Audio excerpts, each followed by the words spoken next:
والصلاة والسلام على من لا نبي بعده اما بعد فاعوذ باللہ من الشیطان الرجیم بسم اللہ الرحمن الرحیم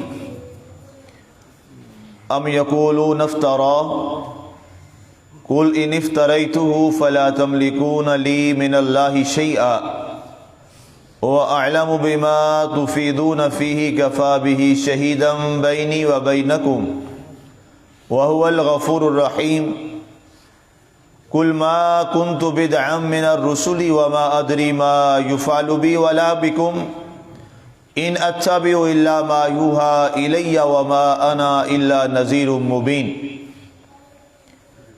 کیا وہ کہتے ہیں کہ اسے اس نے گھڑ لیا ہے؟ فرمائیے اگر میں اسے خود بنا کر لایا ہوتا تو تم کسی چیز کے مالک تو نہیں ہو کہ مجھے اللہ سے بچا لیتے۔ وہ ان باتوں کو خوب جانتا ہے جن میں تم مشغول ہو، میرے اور تمہارے درمیان فیصلہ کرنے میں اسی کی گواہی کافی ہے اور وہ بخشنے والا مہربان ہے۔ فرما دیجئے اے پیارے حبیب، رسولوں میں سے میں پہلی مرتبہ تھوڑا ہی آیا ہوں اور نہ ہی میں تجربوں سے بتاتا ہوں کہ میرے ساتھ اور تمہارے ساتھ کیا ہوگا۔ میں تو اسی کی پیروی کرتا ہوں جس کی میری طرف وحی کی جاتی ہے، اور نہیں ہوں میں مگر کھلا ڈرانے والا۔ آج ہماری سورہ الاحقاف کی آیہ مبارکہ 9 تک کی تلاوت و ترجمہ کا شرف نصیب ہوا۔ سامعین، پہلے کل والی آیت جو رہ گئی، قلت وقت کے پیش نظر اس کی جانب بڑھتے ہیں۔ جب کفار نے رسول اللہ صلی اللہ علیہ وآلہ وسلم کے بارے میں یہ جملہ بولا جس کو کل آپ نے تفصیلاً سماعت کیا کہ ھذا سحر مبین، کہا یہ کھلا جادو ہے، وہاں تک کل جہاں پہ ہم نے سفر کا اختتام کیا وہاں پہ آ جائیے دوبارہ۔ آگے ارشاد ہوا ام یقولون افترا، اب انہوں نے نعوذ باللہ سرکار دو عالم صلی اللہ علیہ وآلہ وسلم پر یہ الزام بھی دھر دیا اور یہ بھی جھوٹا دعویٰ کر دیا کہ نعوذ باللہ حضور صلی اللہ علیہ وآلہ وسلم جو ہے یہ قرآن خود گھڑ لیتے ہیں۔ استغفر اللہ والعیاذ باللہ، ان کا یہ قرآن خود گھڑ لینا یا خود بنا لینا یہ اس بات کی دلیل ہے کہ ان کے پاس کوئی فرشتہ اللہ کی طرف سے نہیں آتا۔ جیسے یہ مزاج دیکھتے ہیں کہ اگر جناب کوئی شراب پی رہا ہے تو یہ شراب کی آیتیں لے آتے ہیں کہ شراب حرام ہے، اگر کوئی سود کا کاروبار کرتا ہے تو یہ سود والی آیتیں لے آتے ہیں کہ سود ناپاک ہے، حرام ہے، اگر کوئی بدکاری اور زناکاری کرتا ہے تو یہ زنا والی آیات لے آتے ہیں کہ زنا حرام ہے۔ اسی طرح اگر کوئی باقی جو احکامات ہیں، قتل ہے، اگر قبیلے میں کسی نے دوسرے کا قتل کر دیا، بڑے نے چھوٹے کا قتل کر دیا ہے تو یہ قتل کے بارے میں آیات لے کے آتے ہیں۔ تو نعوذ باللہ ان کا کہنا یہ تھا کہ جیسا واقعہ سرزد ہوتا ہے، اب چونکہ ہوتا یہ تھا کہ قرآن پاک جو ہے یہ تو اترا ہی عربوں کے مزاج کے مطابق ہے، یہ بڑی بات واضح ہے۔ عرب جیسے عمل جو جس انداز میں کرتے، وہاں پر اسی انداز سے جو قرآن پاک کی آیات ہیں وہ نازل ہو جاتی۔ مثال کے طور پہ شراب ہے، یہ مرحلہ وار جو ہے وہ حرام ہوئی ہے۔ اب پہلے مرحلے میں یہ کہا گیا چونکہ عرب کے اندر سب سے زیادہ جس کا کاروبار کیا جاتا ہے، وہ آج بھی دو بڑی چیزیں وہاں کی پراپرٹی ان کی ہے، وہ انگور ہے اور کھجور ہے۔ یہ دو ہی ان کے پاس بڑی اہم جو ہے وہ پھل ہوتے ہیں، کھجور اور دوسرا انگور۔ اب اس کا بہت بہت بہت بڑا کاروبار ہوا کرتا تھا ہر دور میں، سرکار کے زمانے میں بھی اور آج کے زمانے میں بھی۔ ان کا بہت سا زر مبادلہ جو ہے ان دو چیزوں کی بنیاد پہ ہے۔ اب جو شراب بنتی ہے وہ بنتی ہی ان دو چیزوں سے، ایک جو سب سے مہنگی اور بڑھیا شراب ہے وہ انگور سے بناتے تھے اور کھجور سے بناتے تھے۔ پہلے یہ کہا گیا اور پھر اس سے وہ کاروبار کرتے تھے۔ پہلے مرحلے میں یہ کہا گیا کہ اس کا فائدہ بھی ہے، لوگ کاروبار کرتے ہیں، نقصان بھی ہے کہ یہ اچھی نہیں ہے، لیکن فرمایا گیا اس کا نقصان زیادہ ہے، نفع تھوڑا۔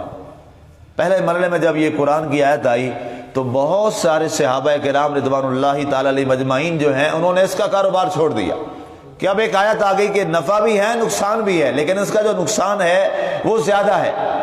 اس کے بعد دوسرا حکم کب آتا ہے کہ نماز ہو رہی تھی اور ایک شخص جو ہے وہ صحابی رسول تھے، وہ بھی انہوں نے شراب پی ہوئی تھی.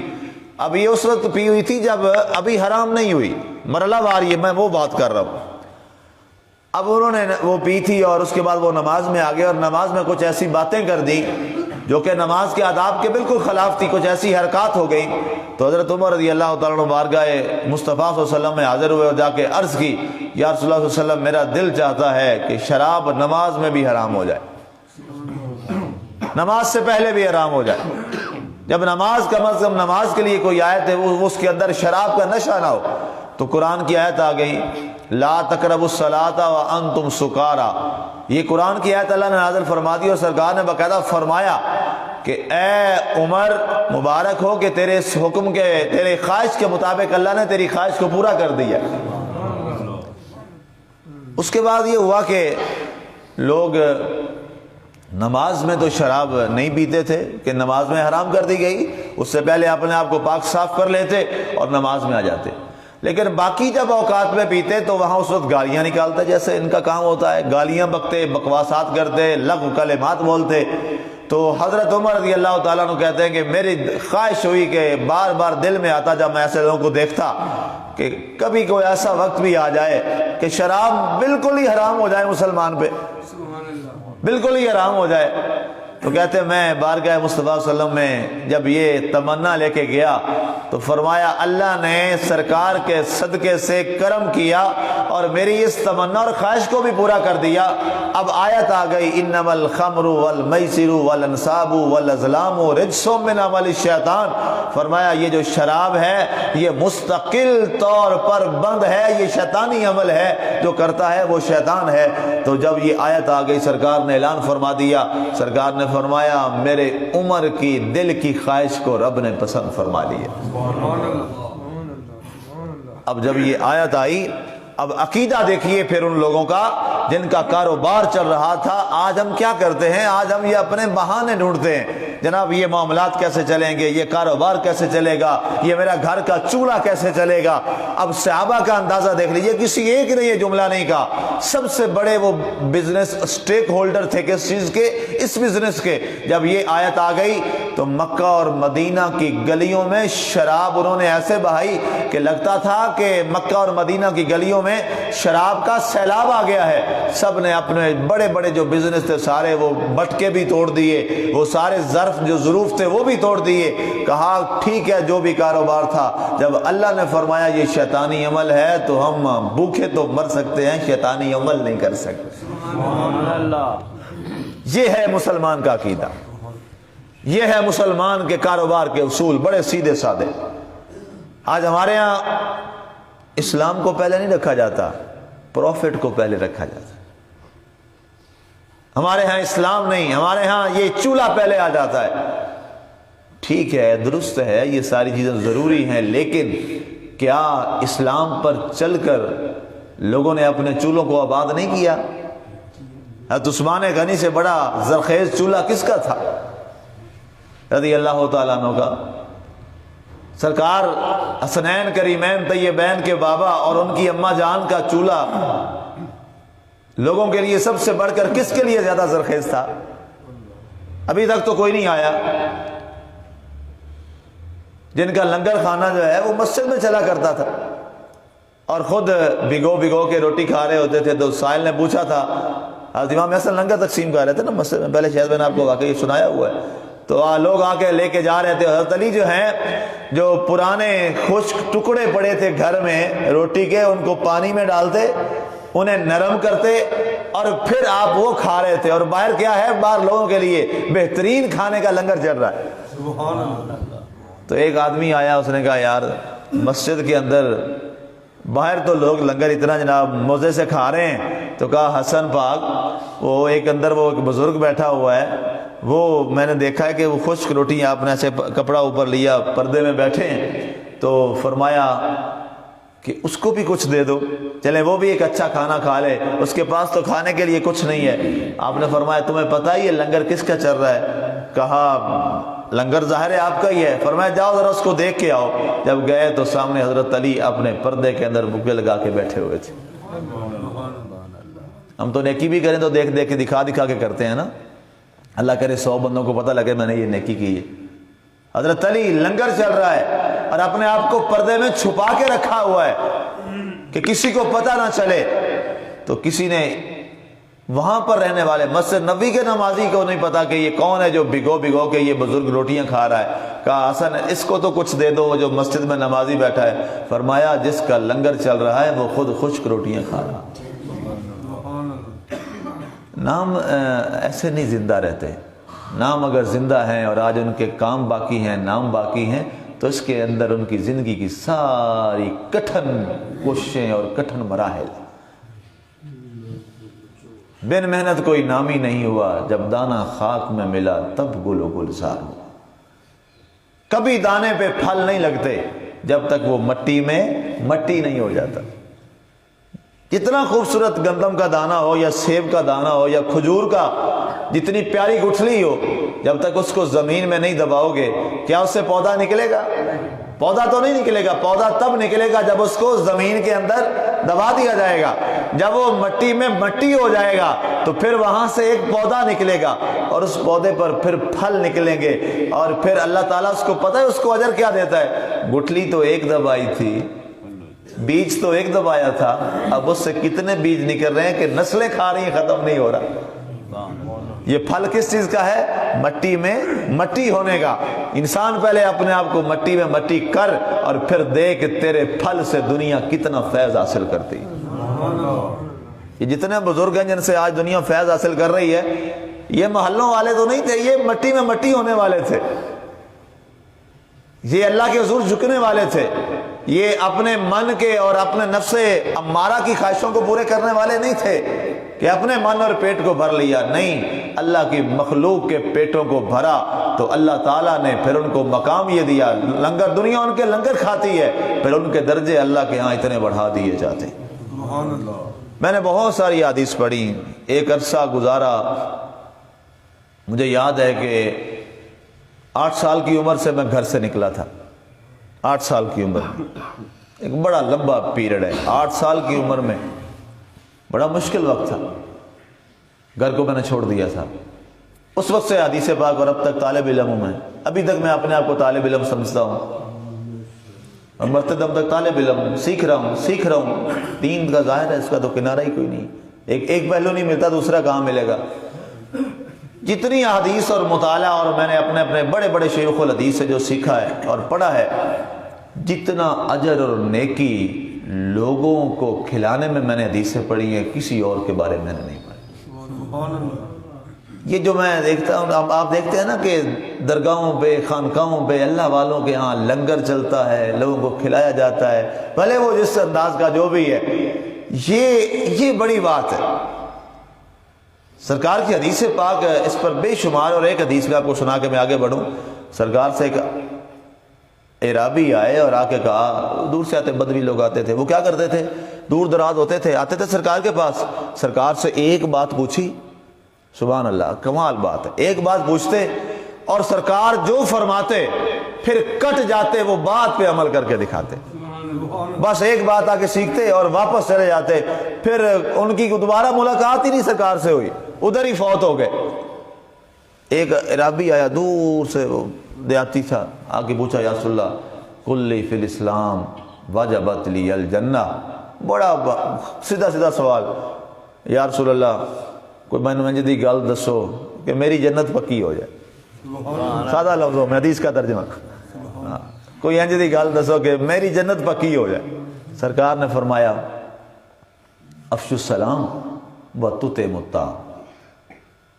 فرمایا 2 کام کر لے، تیری جنت پکی. یا رسول اللہ 2 باتیں میں کر لوں گا. آپ فرمایا افشو السلام. نمبر 1 فرمایا ہر ایک کو السلام علیکم ورحمۃ اللہ یہ کہا کر. سلام کیا کر ہر ایک کو، ہر ایک سے سلام میں پہل کیا کر. لوگوں کے لیے امن، سلامتی. اب وہ عرب تھے، وہ سمجھتے تھے کہ سلامتی کا، السلام علیکم کا معنی کیا ہوتا ہے. سلام کا معنی ہی ہوتا ہے میاں اللہ تجھ پہ سلامتی بھیجے، میں تیری سلامتی چاہتا ہوں، میں تیرے لیے اچھا ہی چاہتا ہوں. السلام علیکم ورحمۃ اللہ وبرکاتہ. اللہ تجھے برکتیں دے، اللہ تجھے پہ رحمتیں کرے. یہ دعا ہے. تو بتاؤ جہاں دعائیں دی جائیں گی وہاں پہ لڑائی ہوگی؟ وہاں تو لڑائی نہیں ہوگی نا، سارے جھگڑے ہی ختم ہو گئے۔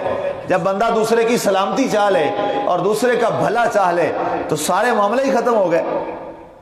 ہمارے ہاں سلام رسمی ہوتا ہے، چونکہ ہم اجمی لوگ ہیں نا، پتہ نہیں اس کا مطلب میں کیا رہا ہوں۔ آپ اردو میں کسی کو کہیں نا یہ جملے، جناب اللہ آپ پہ سلامتی بھیجے، اللہ آپ پہ رحمتیں بھیجے، اللہ آپ کے لیے برکتوں کا نزول فرمائے، تو اگلا بندہ پتہ کتنا خوش ہو کر اس کا سینہ چوڑا ہو جائے گا کہ جناب مجھے اتنی دعائیں دے رہا ہے۔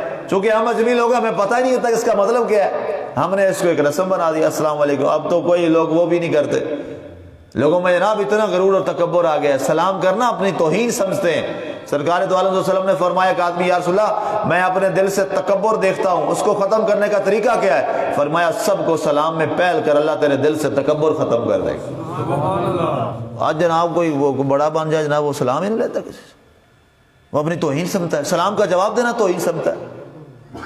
آپ نے غور کیا ہوگا، میری خواہش ہوتی ہے، حالانکہ آپ سارے کہہ رہے تھے میں پہلے خود السلام علیکم کہتا ہوں، یہ ایسے نہیں میں کہتا کہ میں پہلے آپ سے کرتا ہوں، اکثر میں کہہ رہا تھا، کئی دفعہ دونوں کا ہمارا سلام اکٹھا ہو جاتا ہے۔ کیوں؟ یہ ہمیں بزرگوں نے سکھایا ہے، اس سے آپ کے دل میں عاجزی پیدا ہوتی ہے۔ فرمایا نمبر 1 یہ کام کر لے، اور دوسرا تطعم الطعام، جتنا ہو سکے نا لوگوں کو کھانا کھلایا کر۔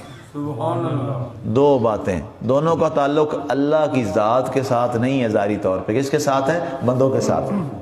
سلام کا تعلق کس کے ساتھ ہے؟ بندوں کے ساتھ ہے۔ اور کھانے کا تعلق، اللہ تو کھاتا کوئی نہیں ہے، وہ تو کھانے سے پاک ہے، پینے سے پاک ہے۔ اب کھانے کا تعلق کس سے ہے؟ انسانوں سے ہے۔